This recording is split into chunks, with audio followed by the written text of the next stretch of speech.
हरे कृष्णा, राधे राधे श्रोताओं। आज मार्गशीर्ष यानी अगहन मास की अमावस्या तिथि है। आज आप सुनिए मार्गशीर्ष अगहन मास की अमावस्या की कथा। एक साहूकार के 7 बेटे 7 बहुएं और एक बेटी थी। साहूकार के घर एक ब्राह्मण भिक्षा मांगने आता था।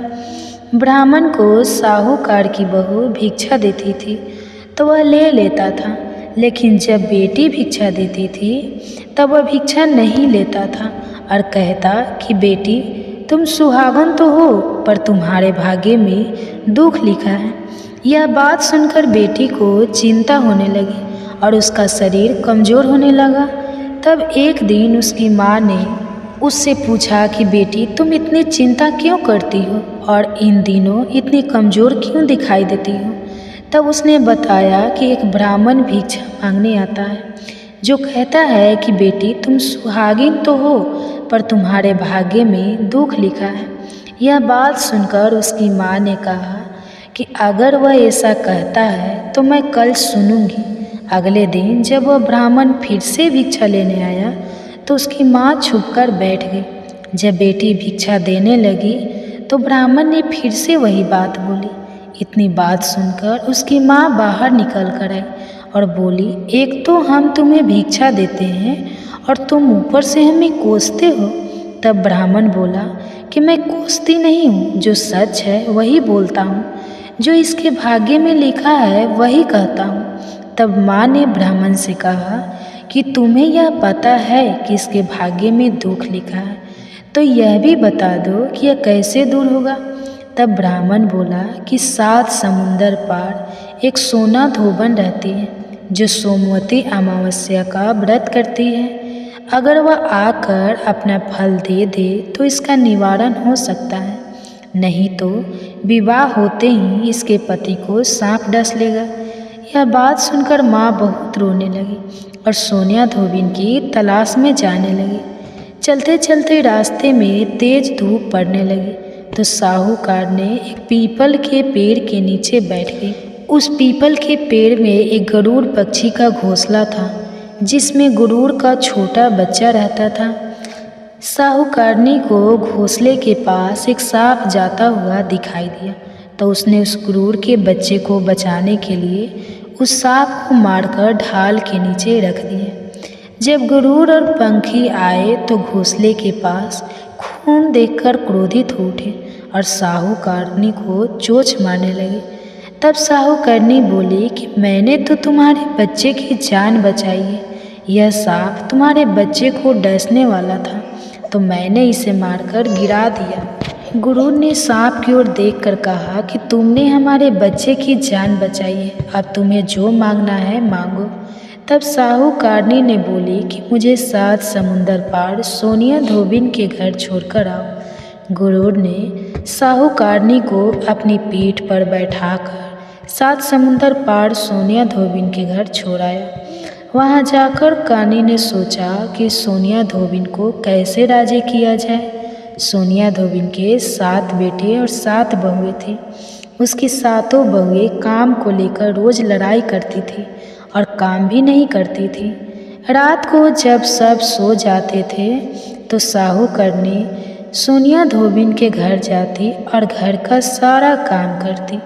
गाय को नहलाती, घर की सफाई करती, रसोई का सारा काम संभालती और चूल्हा चौका बर्तन करती और आटा पीसती, कपड़े धोती, पानी भरती और रोज़ दिन होने से पहले चली जाती। बहुएं सोचती थी कि ये सारा काम कौन कर रहा है, लेकिन कभी एक दूसरे से पूछती नहीं थी कि ये सारा काम कौन कर रहा है। एक दिन सोनिया धोबिन ने कहा कि तुम आजकल लड़ती भी नहीं हो, काम भी ठीक कर रही हो। तो बहुएं ने कहा कि सासू जी, काम तो हमें ही करना पड़ता है, चाहे हम लड़कर करें या राजी से करें, इसलिए लड़ाई करने का क्या फ़ायदा होगा। सोनिया धोबिन ने सोचा कि आज देखा जाए कि कौन सी बहुएं काम करती है और वह रात को सोई भी नहीं। उसने देखा कि रात को एक स्त्री आई और सारा काम करके जाने लगी। तो सोनिया धोबिन ने बोला कि तुम कौन हो और तुम्हें ऐसी क्या ज़रूरत है जो तुम इतना काम कर रही हो। साहूकारनी ने कहा कि ज़रूरत है तभी तो इतना सारा काम कर रही हैं। सोनिया धोबिन ने पूछा कि तुम्हें क्या चाहिए। साहूकारनी बोली, पहले मुझे वचन दो तभी मैं बताऊंगी। सोनिया धोबिन ने वचन दे दिया और कहा कि अब आप बताइए। साहूकारनी बोली कि मेरी बेटी के भाग्य में दुख लिखा हुआ है, इसलिए आप चलकर उसका सुहाग दे दो और अपनी सोमवती अमावस्या का फल दे दो। सोनिया धोबिन अपने बेटे बहू से बोली कि मैं तो साहूकारनी के साथ जा रही हूँ। यदि पीछे से तुम्हारे पिताजी खत्म हो जाए तो तेल घी की कपूर में डालकर छोड़ देना। फिर दोनों जने साहूकार के घर चली जाती। साहूकारनी की बेटी के विवाह होने लगा तो दूल्हा फेरों में बैठ गया। सोनिया धोबिन दूल्हे के घुटने के पास कच्चा करवा रखकर उसमें दूध डालकर तेल लेकर बैठ गई। थोड़ी देर बाद सांप दूल्हे को डसने के लिए आया। सोनिया धोबिन ने करवा आगे रखा और तार से बांध दिया, लेकिन दूल्हा डर के मारे मर गया। और तब सोनिया धोबिन ने टीके में से रोली निकाली, मांग में सिंदूर निकाला, आँख में से काजल निकाला और मेहंदी निकालकर छोटी अंगुली से छींटे मारे और बोली कि आज दिन तक मैंने जितनी सोमवती अमावस्या करी है उनका फल तो साहूकार की बेटी को जाए, और आगे जो मैं सोमवती अमावस्या का व्रत करूं उसका फल मेरे परिवार को लगे। इतना कहते ही दूल्हा जीवित हो गया और सब सोमवती अमावस्या की जय जय बोलने लगे। सोनिया धोबी वापस जाने लगी। तब साहूकारनी ने कहा कि तुमने मेरे जमाई को नया जीवन दिया है, इसलिए तुम कुछ भी मांग लो। तब सोनिया धोबिन बोली कि मुझे तो कुछ भी नहीं चाहिए, सिर्फ एक हांडी दे दो। वह हांडी लेकर चली जाती है और रास्ते में सोमवती अमावस्या आती है तो सोनिया धोबिन हांडी की 108 परिक्रमा लगाकर पीपल के पेड़ के नीचे गाड़कर घर आ जाती है। घर आकर वह देखती है तो उसका पति मरा हुआ तेल और घी के रूप में पड़ा है। तब वह टीके में से रोली निकालती है, मांग में से सिंदूर निकालती है, कोख में से काजल निकालती है, नींबू में से मेहंदी निकालती है, चीट उंगली से छींटे देती है और बोलती है, मैंने जो रास्ते में सोमवती अमावस्या की है उसका फल मेरे पति को लग जाए। इतना कहते ही सोनिया धोबिन का पति उठकर बैठ गया और घर पर एक ब्राह्मण ज्योतिष आया और बोला कि जजमान, सोमवती अमावस्या को मुझे दक्षिणा दीजिए। सोनिया धोबिन बोली कि मुझे तो सोमवती अमावस्या रास्ते में आई थी तो मैंने कुछ भी नहीं किया, जो कुछ भी किया वह सब पीपल के नीचे ही गाड़ दिया। ज्योतिष ब्राह्मण ने वहां जाकर खोद कर देखा तो उसे 108 सोने के सिक्के मिले। ज्योतिष ब्राह्मण सबको घर ले आया और वह सोनिया धोबिन से बोला कि इतना कुछ किया और मुझे बोला कि कुछ भी नहीं किया है। तो सोनिया धोबिन बोली कि यह तो तुम्हारे भाग्य से ही हुआ है, इसलिए इसे तुम ही ले जाओ। ब्राह्मण ज्योतिष बोला कि मेरा तो इससे चौथा ही हिस्सा है, बाकी आपका जो मन है उसे दे दो। सारी नगरी में उसने बोल दिया कि सब सोमवती अमावस्या का व्रत कीजिए। हे सोमवती अमावस्या, जैसा साहूकार की बेटी को सुहाग दिया वैसा सबको देना। सोमवती अमावस्या की कहानी कहने वाले को, सुनने वाले को और हुंकार भरने वाले को और अपने पूरे परिवार को देना। बोलिए अमावस्या माता की जय।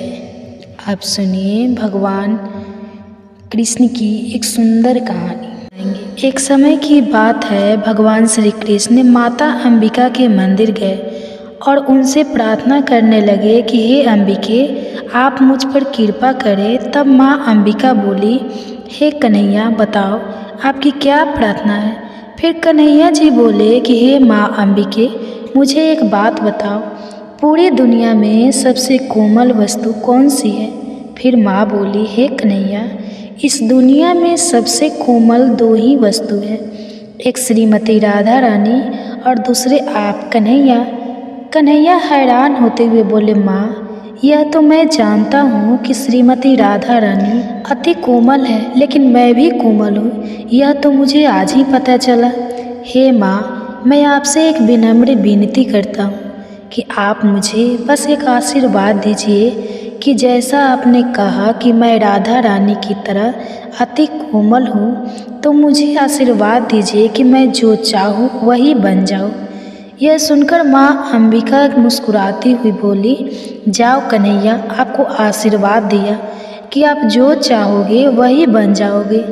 ऐसा सुनकर कन्हैया बड़े खुश हुए और अपने घर चले गए।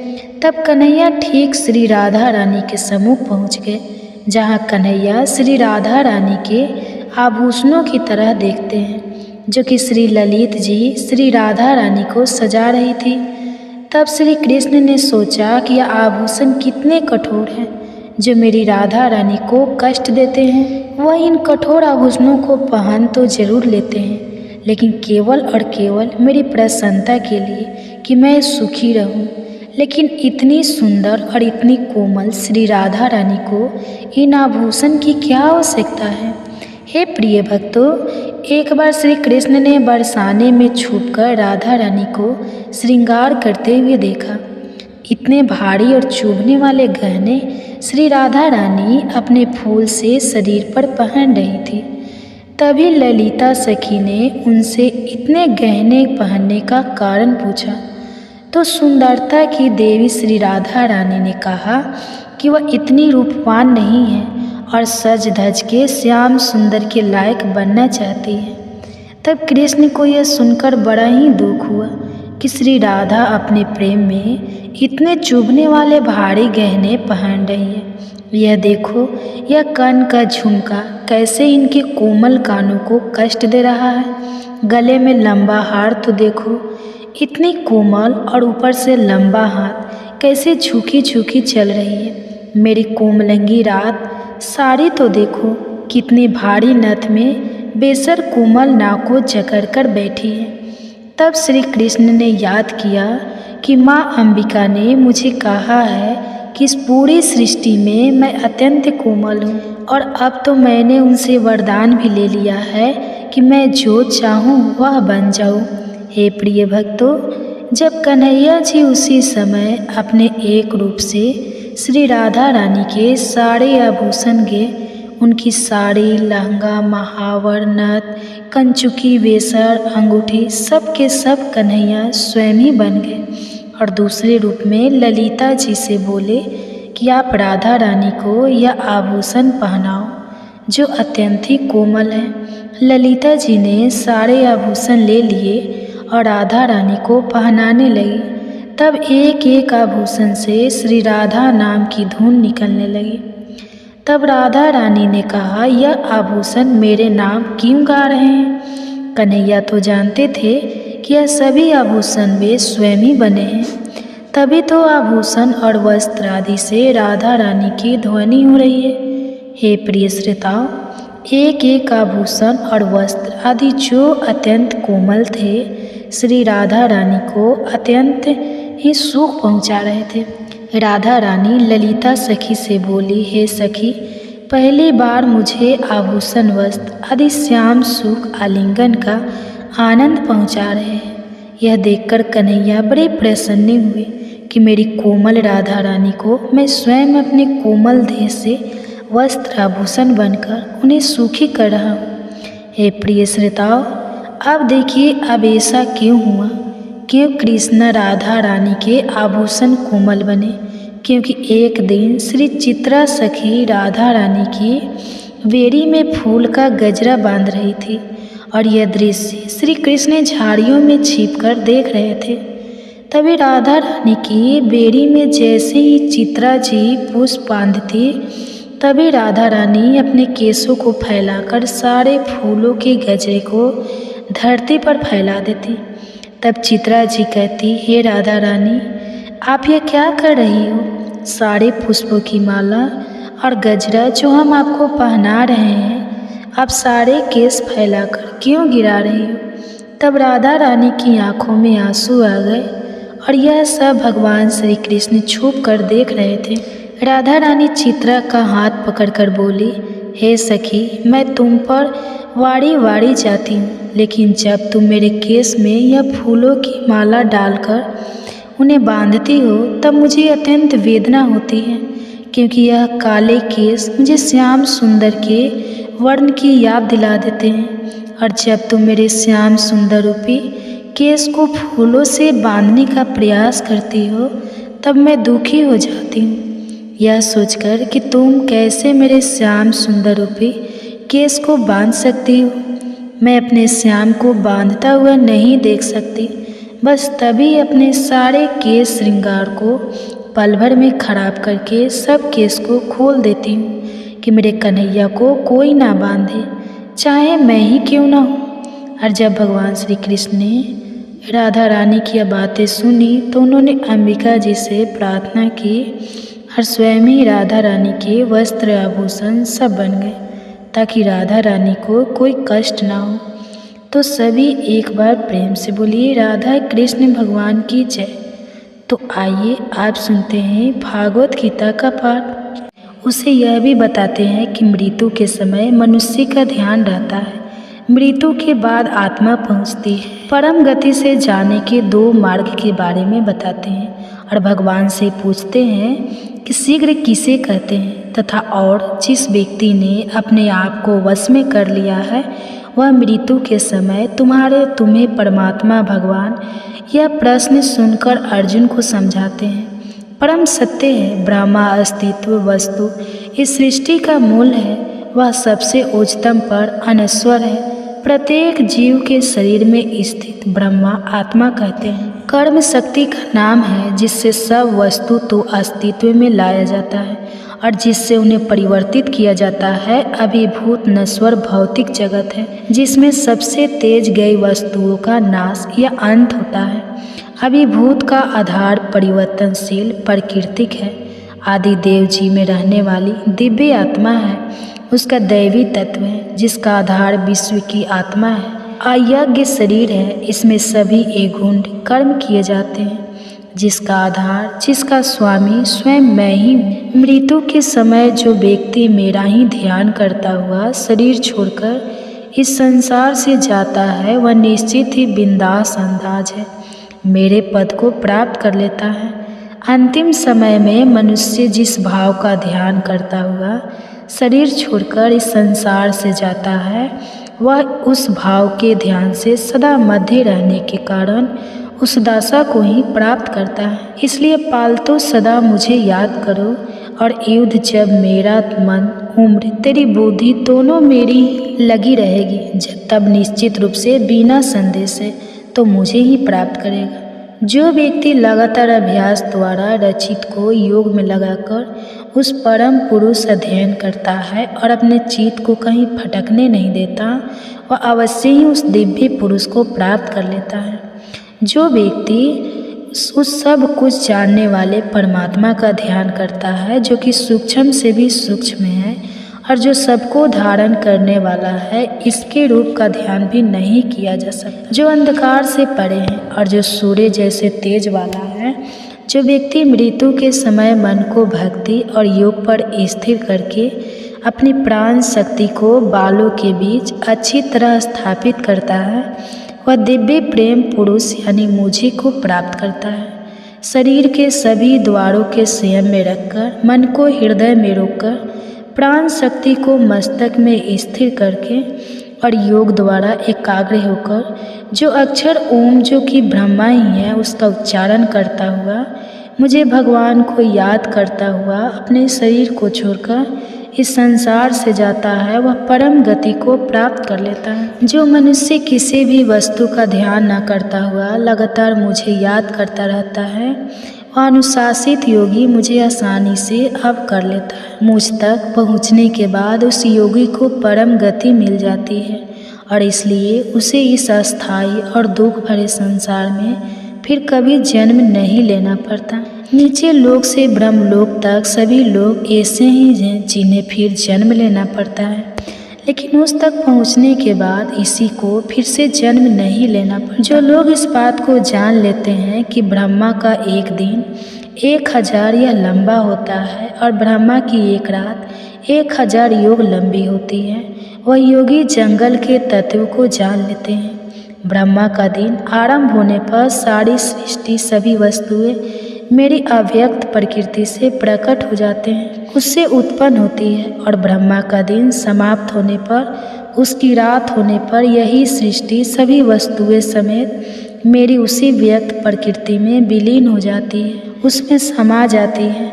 यह वही बार बार उत्पन्न होने वाली सृष्टि और वस्तुएं मेरी प्रकृति के वश में होने के कारण बिल्कुल पर बस रात होने पर समाप्त हो जाती है और दिन होने पर अपने अपने अस्तित्व में प्रकट हो जाती है। लेकिन मैं इस व्यक्त और व्यक्त से भी परे एक अवैध अस्तित्व है जो अमर है और जो सभी अस्तित्व में आई वस्तुओं के नष्ट हो जाने पर भी नष्ट नहीं होता। यह अनश्वर कहलाता है, इसे परम गति भी कहते हैं। यह अक्षर ही मेरा परम धाम है। जो मेरे इस परम धाम को एक बार पा लेता है वह फिर कभी संसार में वापस नहीं लौटता। वह परम पुरुष जो कि सबसे परे हैं, जिसमें हरे शब्द निवास करते हैं और जिससे यह सारा संसार व्याप्त है, उसे अनन्य भक्तों द्वारा ही प्राप्त किया जा सकता है। अब मैं तुम्हें वह समय बताता हूँ जिसमें मृत्यु के बाद इस संसार से जाने वाले योग की संसार में वापस नहीं लौटते, और वह समय भी बताता हूँ जिसमें जाने वाले फिर संसार में वापस लौट आते हैं। अग्नि प्रकाश 3 शुक्ल पक्ष और उत्तरायण के 6 महीने, यह वह समय है जिसमें संसार में जाने वाले ब्रह्मा ज्ञानी ब्रह्मा तक पहुँच जाते हैं और फिर वापस नहीं लौटते। अंधकार रात्रि कृष्ण पक्ष और दहिनायायन के 6 महीने, यह वह समय है जिसमें से कैसे जाने वाले चंद्रमा की ज्योति को प्राप्त करके संसार में वापस लौट आते हैं। मृत्यु के बाद संसार से जाने के केवल 2 ही मार्ग हैं, प्रकाश में और अंधकार में। एक से जाने वाला संसार में वापस नहीं लौटता, जबकि दूसरे से जाने वाला संसार में वापस लौट आता है। जो योगी इस दोनों मार्गों को जान लेते हैं वह फिर कभी किसी भ्रम में नहीं पड़ते, इसीलिए फालतू योग में जुटा रहा है। यह सब जान लेने के बाद योगी वेदों के अध्ययन, यज्ञ, तप और दान के पुण्य से मिलने वाले फलों के भी परे पहुंच जाता है और सनातन परम पद को पा लेता है। इसी के साथ भागवत गीता का 8वां अध्याय खत्म होता है। बाकी के अध्याय भी आपको जल्दी चैनल पर देखने को मिलेंगे। इसके लिए चैनल को सब्सक्राइब जरूर करें ताकि अगले अध्याय आपसे कभी भी मिस ना हो। और यदि आपका भी समय बाद इस वीडियो देख रहे हैं तो बाकी के अध्याय आपको हमारे चैनल के भक्ति प्लेलिस्ट में मिल जाएंगे। और कमेंट्स में आपको हमारे द्वारा किया गया यह यत्न कैसा लगा यह जरूर बताएं। तो मैं मिलूँगा आपको अगले अध्याय में। गीता पाठ का 7वां अध्याय। भागवत गीता पाठ के 7वें अध्याय में केशव प्राकृतिक और आत्मा के बारे में बड़े ही सहजमय तरीके से बताते हैं। ईश्वर की ही 2 प्राकृतिक निम्न और उच्चतर के बारे में भी बताते हैं। केशव कहते हैं कि मनुष्य के प्राकृतिक गुण ही उन्हें भ्रम में डाले रखते हैं। 4 प्रकार के भक्त ईश्वर के अतिरिक्त अन्य देवताओं की उपासना और ज्ञान का उद्देश्य क्या है, इन सब के बारे में विस्तार से बताते हैं। भगवान कहते हैं, पार्थ अब यह सुन कि योग का अभ्यास करता हुआ अपने चित्त को मुझ पर लगाकर और मुझे ही अपना आश्रय मानकर पूरी तरह बिना संदेश तू मुझे कैसे जान पाएगा। यह सारा तत्व ज्ञान मैं तुझे विस्तार सहित बताऊंगा। यह सब जान लेने के बाद तुझे और कुछ जानने को बाकी नहीं रहेगा। हजारों मनुष्यों में कोई एक ही इस योग की सिद्धि के लिए प्रयास करता है, और जो लोग प्रयास करते हैं और सिद्धि भी पा लेते हैं उनमें से भी बड़ी मुश्किल से कोई एक ही मुझे सच्चे रूप में जान पाता है। मेरी 2 प्रकृतियाँ हैं। एक है निम्न भौतिक प्रकृति जो इन 8 रूपों में बटी हुई है, पृथ्वी, जल, वायु, अग्नि, आकाश, मंद, बुद्धि और अहंकार। और दूसरी है मेरी उच्च सूक्ष्म प्रकृति जो ही जीव रूप आत्मा, जिससे यह सारा संसार धारण किया जाता है। इस बात को तो अच्छी तरह समझ ले कि सभी प्राणियों का जन्म इन दोनों प्रकृतियों के मेल से ही हुआ है, और मैं ही इस सारे संसार का मूल हूँ और मैं ही इस संसार का विनाशी भी हूँ। ऐसी कोई भी वस्तु नहीं है जो मुझसे उच्चतर है, जो मुझसे ऊपर है।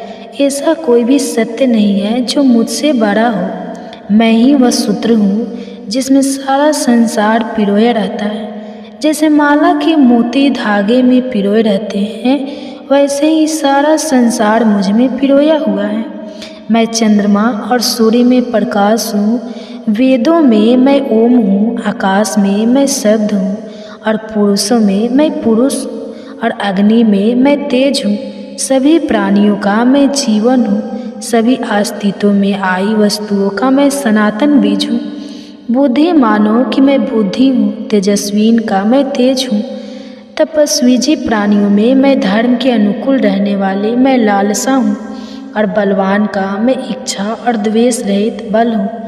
जो भी संसार में भाव सात्विक राजसिक तामसिक सभी केवल और केवल मुझसे ही उत्पन्न हुए हैं। इस बात को समझ ले कि मैं उनमें नहीं हूँ, वह मुझ में है। प्रकृति के इन तीनों भावों इन तीनों गुणों के कारण भ्रम में पड़ा हुआ यह सारा संसार मुझे गुणों से भी परे अविनाशी को पहचान नहीं पाता, क्योंकि मैं तो इन सब से कहीं ऊपर हूँ। मेरे इस गुण में देवी माया का जीत पाना बहुत ही कठिन है, लेकिन जो मेरी शरण में आते हैं वह इस माया को पार कर जाते हैं। जो बुरे काम करने वाले हैं, जो मनुष्यों में नीच है, ये सब मेरी शरण में नहीं आते। वह धर्मात्मा व्यक्ति जो मुझ में आस्था रखते हैं, जो मेरी उपासना और पूजा करते हैं, वह 4 प्रकार के होते हैं। एक जो मुसीबत में हैं, जिन पर कोई विपदा आन पड़ती है। दूसरे एक जिज्ञासु जो मेरे विषय में जानना चाहते हैं। तीसरे धन दौलत और संतान आदि पाने के इच्छुक जो कि मेरे कुछ ना कुछ मांगना चाहते हैं। और चौथे हैं ज्ञानी, जिन्होंने सत्य को जान लिया है। इन सब में ज्ञानी सबसे अच्छे हैं, क्योंकि वह सत्य को जानते हैं। वह ब्रह्मा के साथ जुड़े रहते हैं और उसकी भक्ति भी पक्की होती है। ज्ञानी को तो मैं बेहद प्रिय हूँ, और ज्ञानी भी मुझे अत्यंत ही प्रिय है। वैसे मेरे में आस्था रखने वाले, मेरी पूजा उपासना करने वाले, मेरे चारों प्रकार के भक्त मुझे अच्छे हैं। लेकिन ज्ञानी को तो मैं ही समझता हूँ, उसे तो मैं अपना ही अंश मानता हूँ, क्योंकि पूरी तरह अपने आप को योग में लगाकर वह केवल मुझ में स्थित होकर मेरे साथ एक हो जाते हैं। वह उस अवस्था को पा लेते हैं जो मानव जीवन में सबसे ऊंचा है। बहुत से जन्मों के बाद जो ज्ञानी यह समझ लेते हैं कि जो कुछ भी है वह वासुदेव ही है, जो कुछ है वह ईश्वर ही है, तब यह जानकर मुझे प्राप्त कर लेते हैं। ऐसे महात्मा बहुत ही दुर्लभ होते हैं। लेकिन जिन लोगों के मन लालसाओं में फंसे हुए हैं, वह उन्हीं लालसाओं की पूर्ति के लिए अलग अलग देवताओं की अलग अलग विधि विधान से पूजा करते हैं। जो भक्त जिस भी रूप की उपासना करना चाहते हैं, उस रूप में मैं उनकी श्रद्धा को अटल कर देता हूँ। उस श्रद्धा से भरा होकर वह भी उसी की आराधना करना चाहते हैं, और उसी से ही वह अपने मन चाहे फल पाते हैं। जबकि वास्तव में फल तो मैं ही देता हूँ, लेकिन इन अल्प बुद्धि वाले लोगों को मिलने वाले ऐसे फल तो अस्थायी और नश्वान होते हैं। देवताओं की उपासना करने वाले देवताओं को पाते हैं, और मेरी उपासना करने वाले मेरे भक्त अंत में मुझे ही प्राप्त करते हैं। जो लोग मेरे नाम बदलने वाले मेरे श्रेष्ठ रूप को नहीं जानते, वह लोग तो बुद्धिहीन होते हैं। वह मुझे अव्यक्त को देवताओं के रूप में अन्य रूपों में व्यक्त हुआ मानते हैं। अपने ही योग माया में छुपा हुआ कारण मैं सबके सामने प्रकट नहीं होता। यह मूढ़ जगत मुझ अजन्म मुझ अविनाशी को जान नहीं पाता, लेकिन मैं सब कुछ जानता हूँ, और मैं सब कुछ जानता हूँ। मैं उस सब को जानता हूँ जो कि अतीत में हो चुका है, और जो वर्तमान में इस समय हो रहा है, और जो भविष्य में होने वाला है। लेकिन मुझे कोई नहीं जानता। सभी प्राणी इच्छा और द्वेष से उत्पन्न सुख और दुख, लाभ और हानि, उन दुविधाओं के वश में होने के कारण भ्रम और अज्ञानता में फंसे हुए हैं। लेकिन जिन लोगों के पूर्व जन्मों और इस जन्म के पुण्य से सारे पाप नष्ट हो गए हैं, वह सब इस दुविधा के भ्रम से मुक्त होकर अपने व्रतों में स्थित रहते हुए मेरी उपासना करते हैं। वह लोग जो मुझ में शरण लेते हैं और जो जीवन मरण के चक्कर से मुक्ति पाने के लिए प्रयास करते रहते हैं, वह संपूर्ण ब्रह्मा को, संपूर्ण आत्मा को और कर्म के बंधन में सब बातों को जान लेते हैं। वह लोग जो कि मुझे इस रूप में जानते हैं कि मैं ही वह एक हूँ जो इस भौतिक जगत का, सभी देवताओं का, सभी यज्ञों का नियम और नियंत्रक हूँ, वह लोग योग में अपने चित्त को लीन करके मृत्यु के कठिन समय में भी मेरा ज्ञान बनाए रखते हैं। इसी के साथ भागवत गीता का 7वां अध्याय समाप्त होता है। बाकी के अध्याय भी आपको जल्द ही चैनल पर देखने को मिलेंगे। इसके लिए चैनल को सब्सक्राइब जरूर करें ताकि अगले अध्याय आपसे कभी भी मिस ना हो। और यदि आप काफ़ी समय बाद यह वीडियो देख रहे हैं तो बाकी के अध्याय आपको हमारे चैनल की भागवत गीता प्लेलिस्ट में मिल जाएंगे। और कमेंट्स में आपको हमारे द्वारा किया गया यह यत्न कैसा लगा यह ज़रूर बताएं। तो मैं मिलूँगी आपको अगले अध्याय में।